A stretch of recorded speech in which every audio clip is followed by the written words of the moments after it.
Hauntinglive Podcast. Welcome to Hauntinglive Podcast, a place where we bring a new paranormal guest each episode to share their journey and experiences. For more Haunting Live real experiences, be sure to follow us on our social, on Instagram, Facebook, and also Blue Sky. And don't forget to also check us out on our official website, hauntinglivepodcast.com.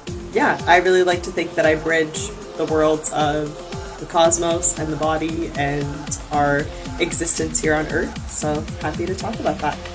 Are you looking for the hard-to-find item, spiritual item that your loved one wants to always get, but you don't know where to check out? Why not check us out here underneath hauntinglivepodcast.com. Underneath our store, though, we actually have tons of items from dream catchers, crystals, so many more for you. Check us out underneath hauntinglivepodcast.com.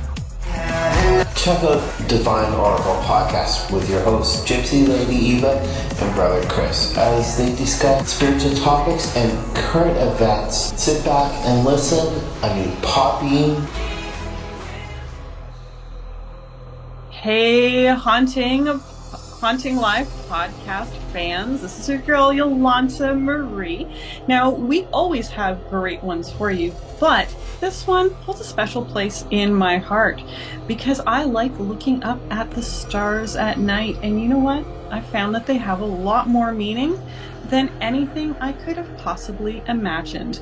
So today, our guest is going to take us on a magical journey to learn more about the celestial bodies.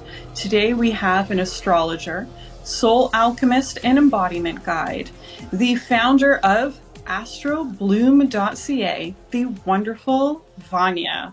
Hey, Vanja. Thank you so much for having me. I'm excited to be here and talk about astrology and how we can bring it down to earth. Yeah, I really like to think that I bridge the worlds of the cosmos and the body and our existence here on Earth. So happy to talk about that. And honestly, I'm really excited about it as well. And like I told you before the show started, you know what, for a long time, it was interesting to read horoscopes, but I also thought it was a whole bunch of cap. But it wasn't until I got older and I really started following it and paying attention to full moons and new moons and how I was feeling in all of them. And this is, because some of my friends were doing it, I actually noticed that they made a really big difference to me. And then I dove into my own natal chart, and actually it was kind of scary. It was scary accurate. So I want to actually start with maybe your origin story. How did you fall into astrology? Yeah, well, it's always that kind of thing I find with us who are healers and coaches and all of these things, that there's breadcrumbs that kind of lead you there along with your own healing journey. And I think that was sort of it for me as well. I've always been someone who, like, even as a kid, like, felt very connected to nature, like the natural cycles of just how life functions, plants, animals, all of these things, the stars, the sun, the moon, and I always found a lot of like magic in that as a kid, but I didn't really dive into astrology until sometime in my late 20s, mid-late 20s, where I was going through a time in my life where I just felt really disconnected from that like mysticism and magic. Like it kind of got into this very like routine place of adulting and, living like a very societally acceptable life, all the things that you're taught to want, like, a marriage, a secure job, like all of these things. And I was just super unfulfilled and really unhappy. And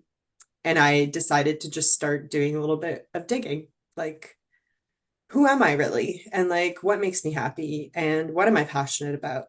And somehow I found my way back to nature. But I think when we think of nature, we think of like the forests and the lakes and things that are on Earth. But nature is also this greater encapsulation of the cosmos too, right? Because it's those cycles of the planets, of how the sun moves, or how the earth moves around the sun, and how the moon moves around the earth, and all of these things actually create the seasons and influence nature and influence us.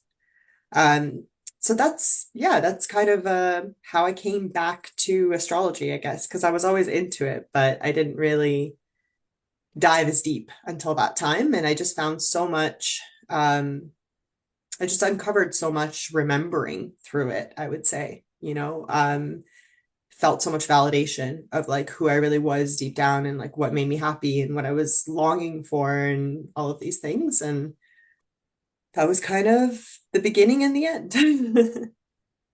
I really like how you connect the celestial world with the natural world. I mean, historically, people have done that. People have paid attention to the stars. It was part of the natural cycles. Do you think that maybe our modern disconnection from nature and these natural cycles is, causing a lot of the disconnect that people are having within themselves? Do you think it's more than just your personal experience? 100%. I think it's a resonating thing that I constantly come across, like in my clients and in the ways that I work with them and help them, in my communities and in the connections that I have, is like this resounding coming back to nature to come back to ourselves, right? Coming back to the natural cycles, flowing with the change in the seasons, like all of these things, and like understanding the movement of the planets too, and like how these cycles of various planets influence different areas of our own psyche and like our own self-development and our own growth and all of these things. So yeah, we are nature, like we are part of nature. And so by coming back to these cycles, we're able to come back to ourselves. That's awesome. So what is astrology in a nutshell? Yeah, I mean, if we zoom out and we're trying to explain astrology to, I don't know, a 5-year-old, right? I would say that astrology is a language of energy. It's really a way of understanding different archetypes. And this is maybe a little bit beyond, the 5-year-old description. We're diving a bit deeper now, but it's about developing an understanding of the different archetypes, which are represented by the planets and the signs, and then understanding how those archetypes interact with one another, how they speak to one another, and how that then influences us and, our life on Earth in some ways. I would say in a nutshell, yeah, astrology is an energetic language. And so whenever people are like doubting or being like, non-believers of astrology, my response is always, well, there's nothing really to believe. Like it's energy, it's happening whether or not you believe it. And at the end of the day, it's also a language. So are you going to say you don't believe in English? Like that doesn't work that way, As someone that works in energy, I agree. Yeah. Energy happens if we like it or not. And it's beautiful to have maybe a framework that is like more of a solid framework to help understand it. And that's the way astrology sounds and feels like to me. It is a very solid framework to understand what's happening to ourselves, around ourselves, and then be able to respond a little bit better to it. What are things that maybe people should know about their own personal astrology that would be most helpful to them in their day-to-day lives? Yeah, I mean, there's so much to know in your natal chart, but I guess I would start by saying, if you are someone who's new to astrology, right? And if you haven't looked at your full natal chart, and if you're still operating on the belief that like you are just this one archetype of your sun sign or your horoscope, that's that like month that you were born in, there's so much more to be discovered. Like there are like all of the planets exist in your natal chart, which is essentially the snapshot of the sky the moment you were born. and the sun and the moon and lots of different asteroids and all of these things that are in the sky orbiting around us, as we move through the galaxy as well. And there's just so much more to uncover, and it's much more complex than I think most people think. And I think there's obviously a human tendency to like oversimplify things. And so in that sense, we like to narrow things down into,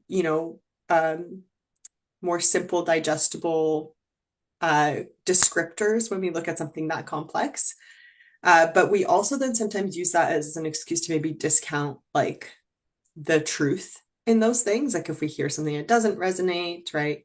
And that's okay. Like I think take it or leave it, right? That's truly, I think, how everything should be approached, just with like an open mind.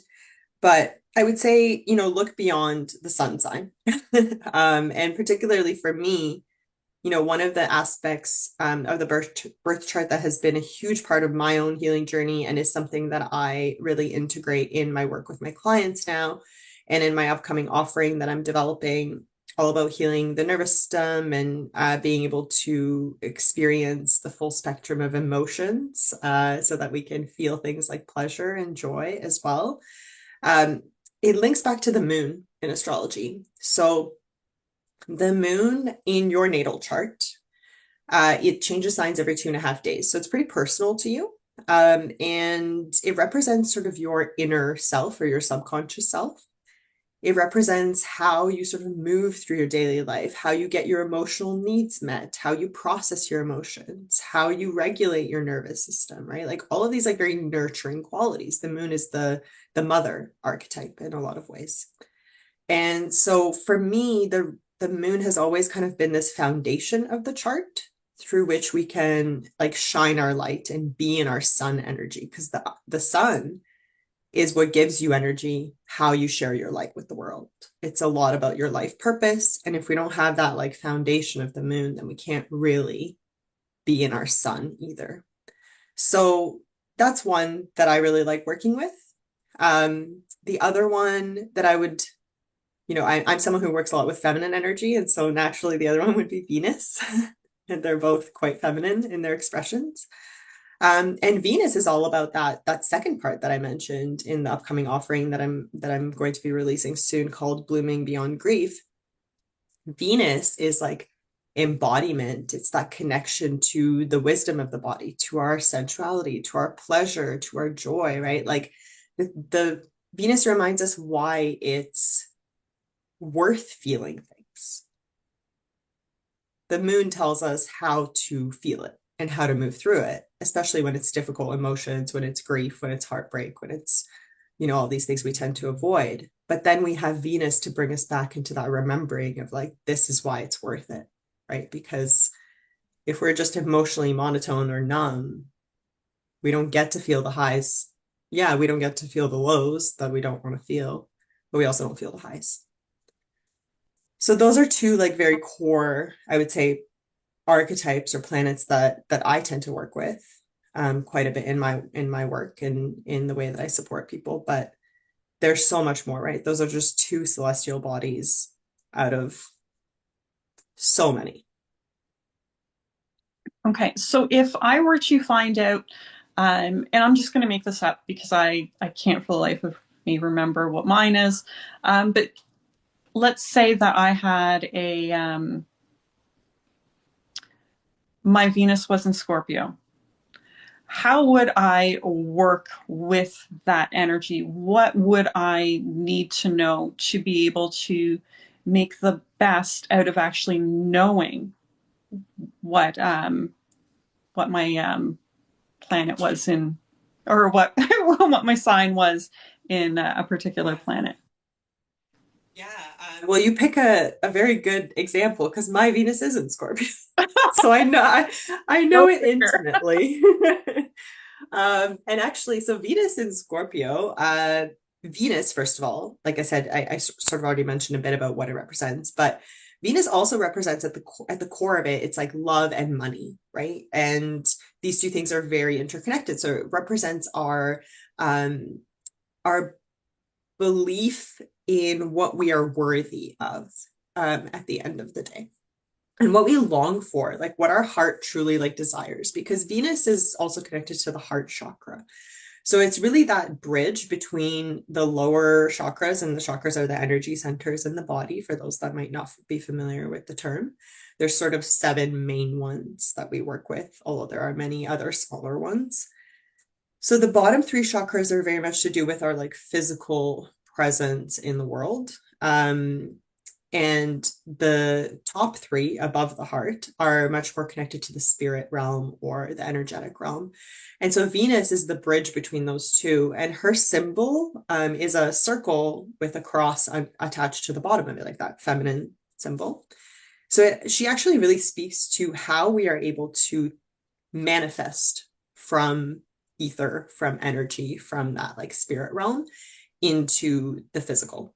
So she is our portal through which we essentially attract, in a feminine energy type way, the things that we most desire.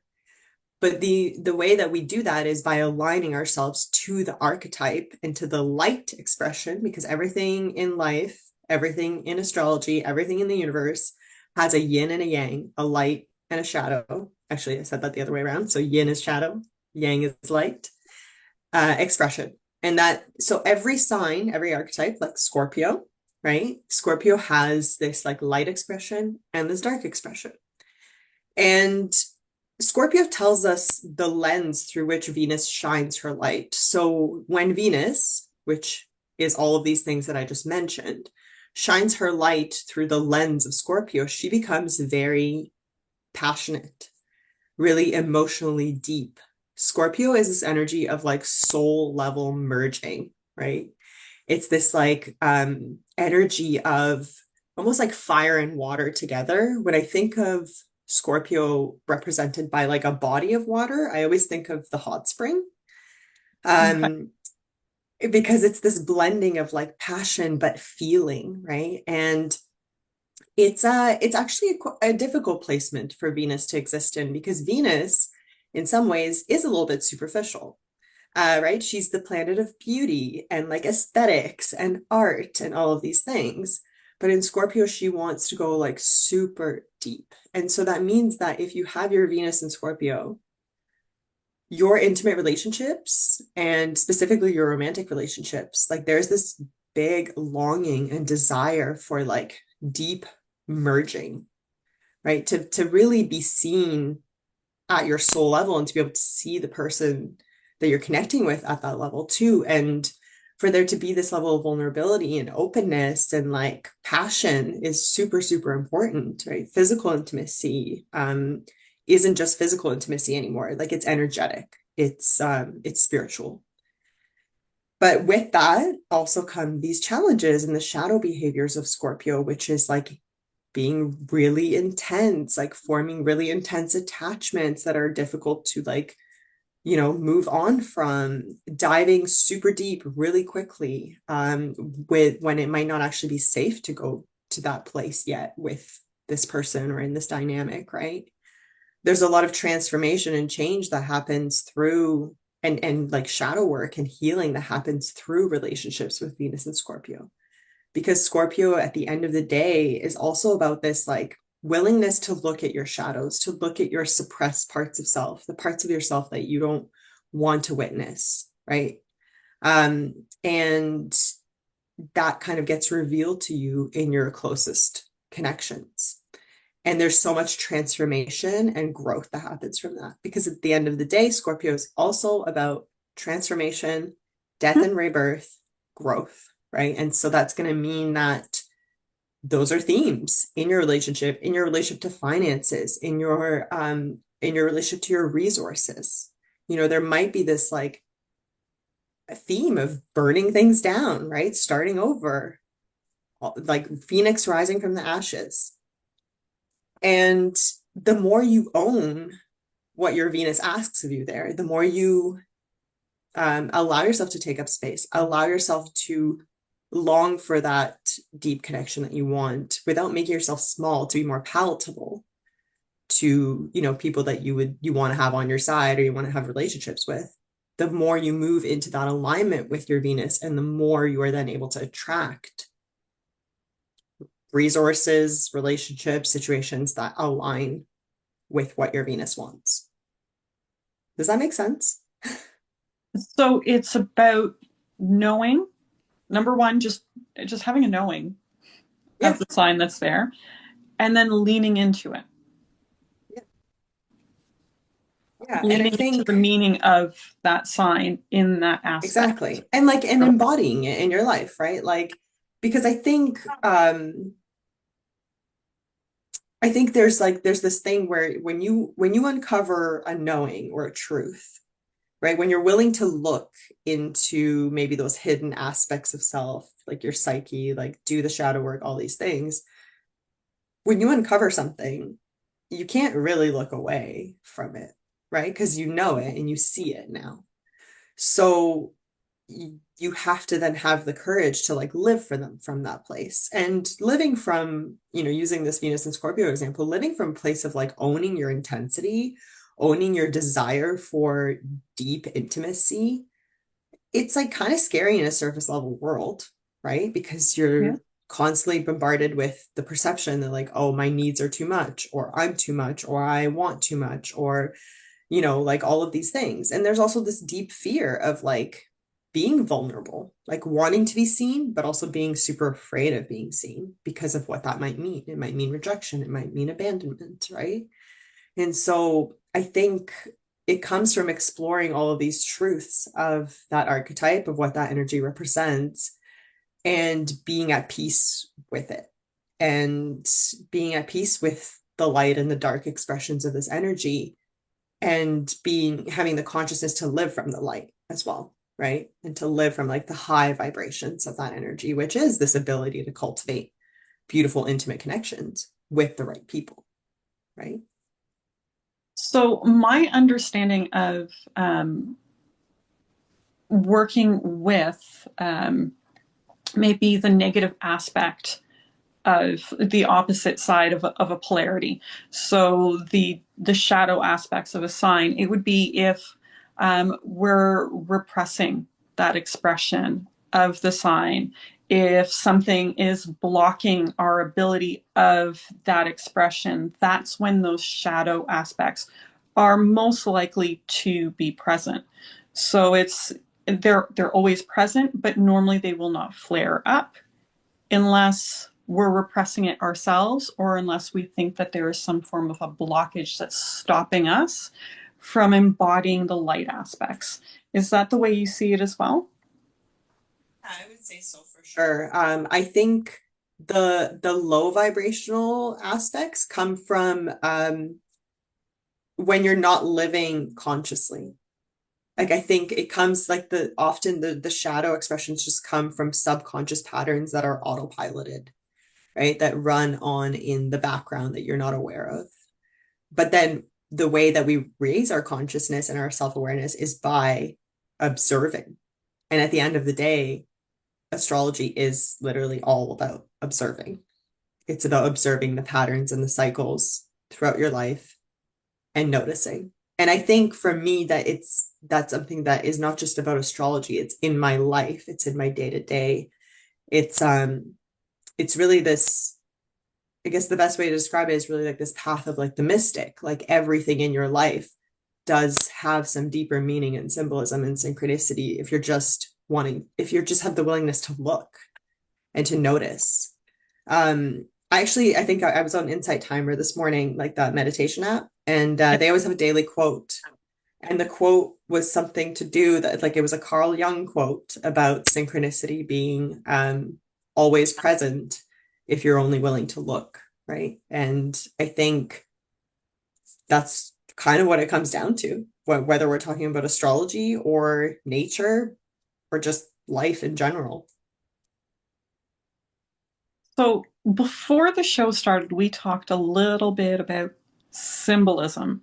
There's a lot of symbolism that happens within astrology. We can bring it into our regular everyday life, and that can actually point us in some direction. How do you look at symbolism within astrology, within daily life, just just in general? I think I am someone who's quite fortunate in the sense that like when I did start paying attention, the signs and the symbols were there for me. And in that sense, I kind of, like I said, I feel like my life is like this like living like oracle kind of thing where there are prominent signs and symbols, especially when I'm on the right path, right? I feel like when you're not on the right path, they don't tend to show up as much. Or they will show up occasionally to try to redirect you to the right path, right? But to notice them, you have to be paying attention. And I mean, I guess I could use an example here to kind of illustrate, you know, ways that certain archetypes or certain energies kind of present themselves in my life. So since we're already on the topic of Venus, one of the things that comes up for me all the time is this connection with the rose. So like the plant rose, its essence, its energy, you know, all the things. And in this sense, like for me, because I am such a nature-oriented person, and I'm like my sense of spirituality is nature-based. My symbols are always like either plants or animals for the most part, sometimes numbers, things like that. Yeah, and I think that's the case for most people. Like that's usually how spirit kind of communicates with us, right? But the rose for me is a flower I've always been drawn to my whole life. Like I remember when I was a kid, my mom would make like rose petal juice, you know, in the summer. It's very hydrating, very cooling. My grandma always like grew roses. You know, there's been several times where I've kind of like worked with the plant and helped to tend to gardens that had lots of various roses, and I've always loved the scent, and I never really thought much of it, right? But then it just kept like the relationship with the rose kept growing and growing in recent years, especially over the last 5 years for me. And the rose, when I started then being curious about like, well, everything has some kind of energetic signature to it, right? Whether it is a planet, whether it's a human, whether it's a plant, everything has like a spirit and a message and something that it's about. So I started kind of being curious about the rose and looking into, you know, how it's been used traditionally in herbal medicine, you know, looking at like flower essences of roses, which are like energetic imprints of plants that are used in, you know, energetic healing modalities. And everything that kept coming back about the rose was that the rose is associated with the heart, you know, the heart chakra. The rose is one of the highest vibrational plants in the world. It's been used, obviously, roses, like when we even just think about it logically, roses are sold worldwide on Valentine's Day, you know, so representing love. So the heart again. And then when we look deeper into the symbolism of the rose in accordance with astrology, there's actually so many ancient civilizations that have used the cycle of Venus, which as her and Earth circle around the sun, they actually make an 8-petaled rose pattern. So yeah, so you can look this up. You can Google like the rose of Venus, and you'll see the pattern that her and the Earth make as they kind of cross paths as they go around the sun. And so the rose is actually a symbol of Venus. It's the symbol of like the priestess path, which has to do a lot with like bridging cosmos and Earth, with embodiment, with sensuality, with, you know, coming back into ritual and coming back into this sense of like the present moment, right, through the body. And the rose has been a huge symbol for me every time I've gone on through some kind of like initiation in understanding my Venus archetype deeper. And so this has often happened for me in romantic relationships, you know, especially in the last few years since I left my marriage that I was in, a relationship I was in for 14 years. That when I look back now, that was all to do with the Venus cycle.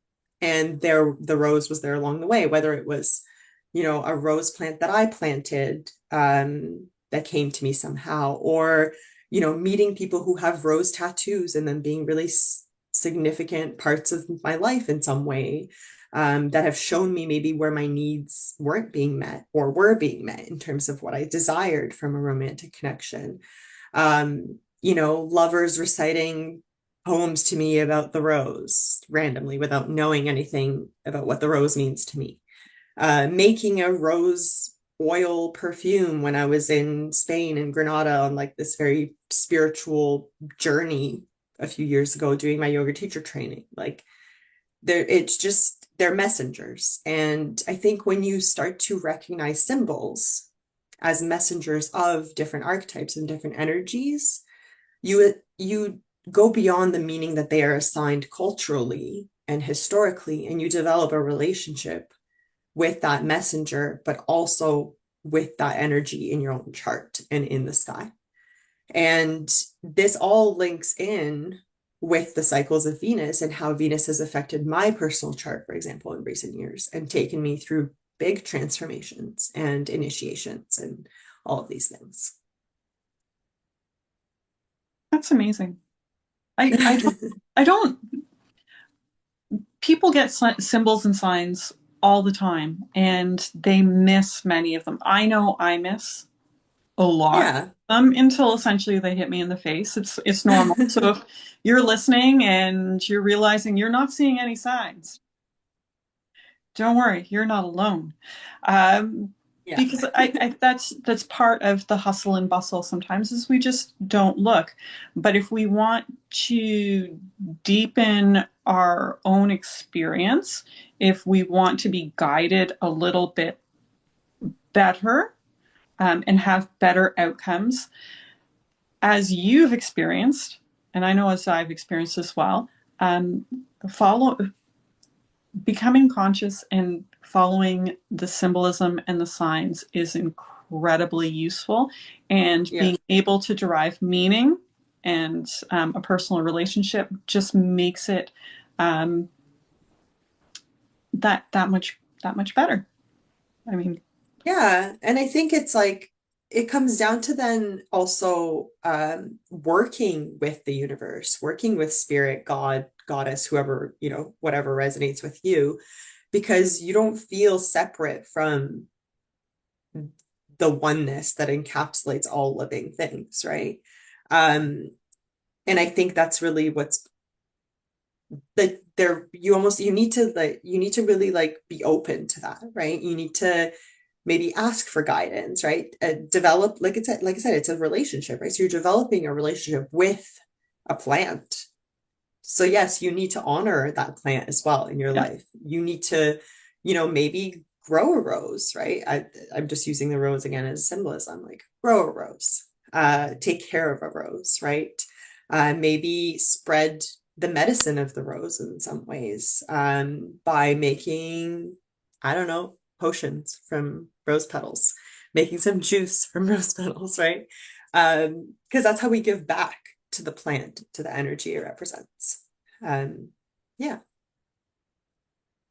So there's a lot of reverence involved, but again, that is all part of being part of a cycle, being one within a whole. It's all part of that collective experience that makes life more meaningful and takes away some of the loneliness that can be felt in urban centers with the hustle and bustle when you're not connected.